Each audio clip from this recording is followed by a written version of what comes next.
I watched my Aunt Linda palm the winning bingo ball like a Las Vegas card shark.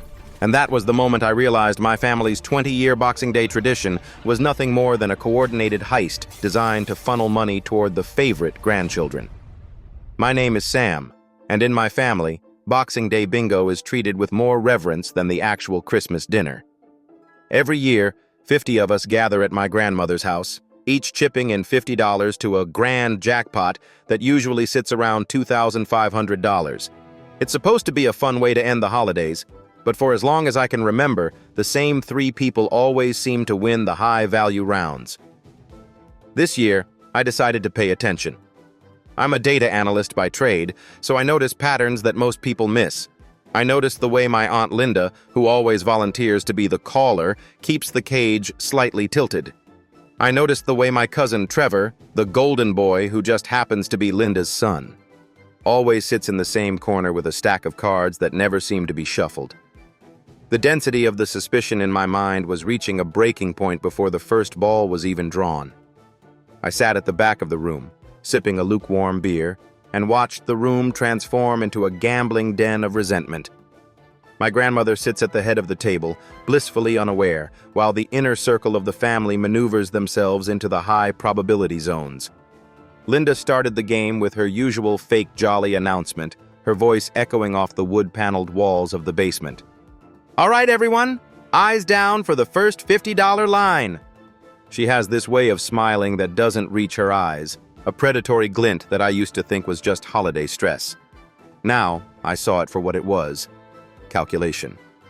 As the balls started rolling, I didn't look at my own card. I looked at Trevor. He wasn't even marking his card with a dabber.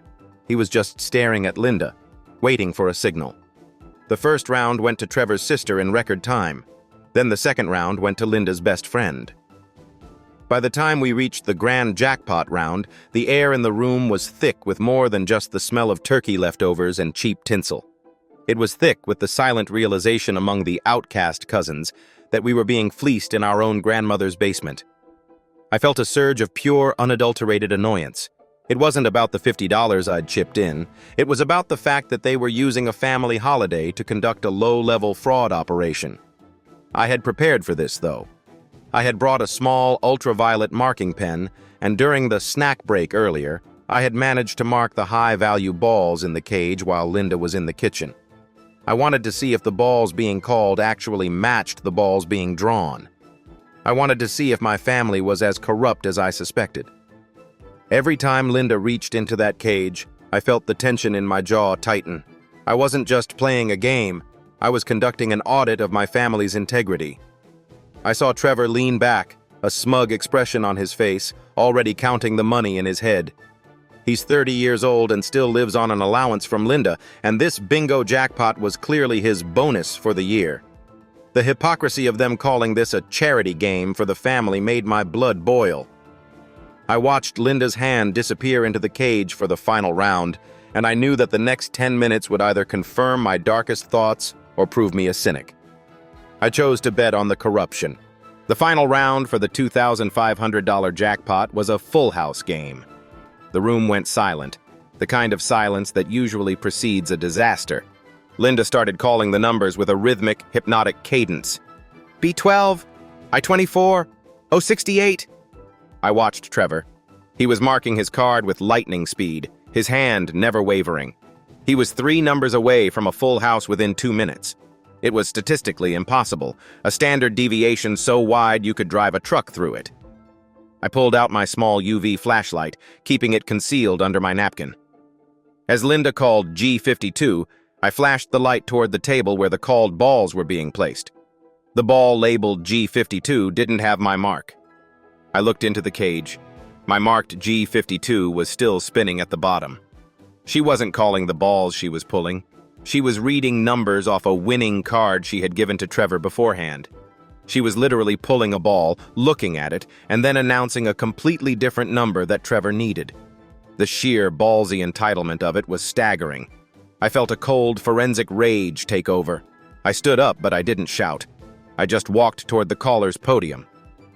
"Wait a second, Linda," I said, my voice cutting through her next call. The room shifted. 50 heads turned toward me, a mix of annoyance and curiosity on their faces.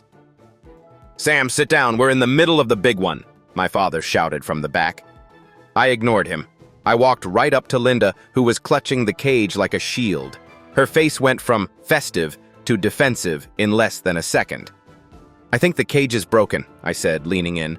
"Or maybe the numbers are just shy. Let's take a look at that ball you just called." I grabbed the G52 ball from the tray. I clicked on the UV light and held it up for the front row to see. "I marked all the balls in the cage with invisible ink during the break," I announced to the room. "And this ball? It doesn't have my mark, which is strange because the real G52 is still in the cage." I reached into the cage and pulled out the marked ball. The silence that followed was absolute. You could hear the hum of the refrigerator from 2 rooms away. Trevor stood up, his face turning a mottled purple. "You're crazy! You're ruining the game! Sit down!" But the rest of the cousins were already moving forward. They weren't stupid. They had seen the discrepancy. The density of the betrayal was finally settling on the room. My grandmother looked like she'd been slapped, her eyes darting between her daughter and the tray of cheated numbers. I turned the UV light on Trevor's card. It was covered in my invisible ink. Linda hadn't just given him the numbers.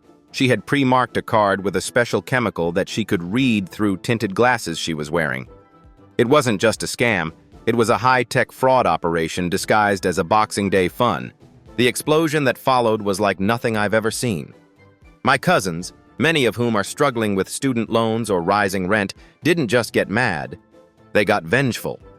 One of them flipped the bingo table over, sending the rigged balls flying across the basement floor. Linda started screaming that I was targeting her and that I was always a jealous child, but the evidence was literal and glowing in the dark. Chris, my brother, walked over to the jackpot jar and grabbed the cash. "This is going back to everyone who paid in," he said, his voice shaking with anger. "And Linda, you and Trevor are banned. Not just from bingo, from the family." My parents were caught in the middle, trying to play peacemaker, but there is no peace to be found when you realize your own sister has been stealing from your children for 2 decades. We did the math right there on the spot. If they had done this every year for 20 years, they had effectively stolen $50,000 from the family. My grandmother started to cry, a soft, heartbreaking sound that finally made Linda shut up. The grandmother's house sanctuary was officially defiled. Linda and Trevor tried to make a run for it, grabbing their coats and hurling insults as they went, but nobody followed them. Nobody even looked at them. They were dead to us before they even reached the driveway. We spent the rest of Boxing Day in a state of shock, sitting in a circle in the basement, passing around the remaining beer and talking about all the times we almost won in previous years. The tradition is dead. We burned the bingo cage in the backyard fire pit that night, watching the plastic balls melt into a toxic puddle. It was the most expensive bonfire I've ever attended. My parents are still getting texts from Linda, claiming she needed the money more than us, and that we are vile for shaming her in public. She truly doesn't see the theft. She only sees the loss of her income. I've never felt more relieved to be the black sheep. I didn't just expose a game, I exposed the rot at the core of our family tree. So tell me, was I wrong to trap them with the UV light, or should I have just let them have their win to keep the holiday peace? If you caught your aunt stealing thousands from your family through a rigged game, would you call the police or just ban her from the house? Drop your thoughts in the comments. Hit that like button if you think Linda got what she deserved, and make sure to subscribe for more daily Reddit tales. I'll see you in the next one.